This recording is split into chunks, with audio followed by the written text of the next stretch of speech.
The man quickly drove the truck into the forest, attempting to use the dense trees to block the pilot's line of sight. But the enemy had no intention of letting him go. A fighter jet immediately descended and banked sideways into the forest, launching an attack on Jack.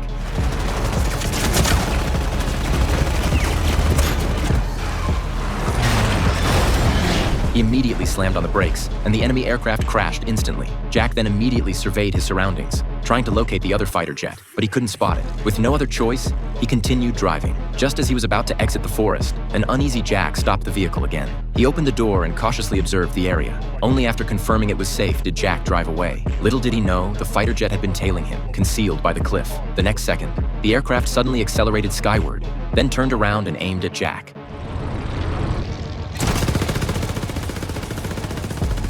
But soon, the jet ran out of ammunition. Seeing this, the pilot immediately flew the aircraft directly at Jack. At this critical moment, Jack immediately shot the rope binding the logs and slammed on the brakes.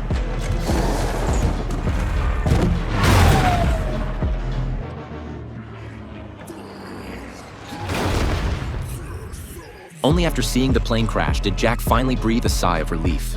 He prepared to reload the fallen logs onto the truck, but just then, the downed pilot suddenly opened fire on him. Fortunately, he missed every shot. This completely enraged Jack, and he immediately walked toward the pilot. But the enemy showed a strange smile. Sensing something was wrong, Jack immediately looked back and discovered another fighter jet approaching in the distance. Without time to think, Jack immediately moved the fallen logs back onto the truck and drove off. But the fighter jet was too fast. It quickly caught up with him.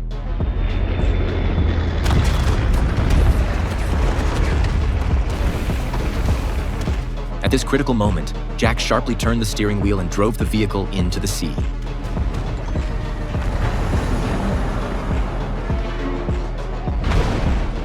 He immediately opened the door and escaped. But Jack couldn't bear to see his logs sink into the ocean, so he went back and untied the ropes binding them. Jack and the logs floated to the surface together. His beloved pet also survived the ordeal. Having narrowly escaped death, they held on to each other.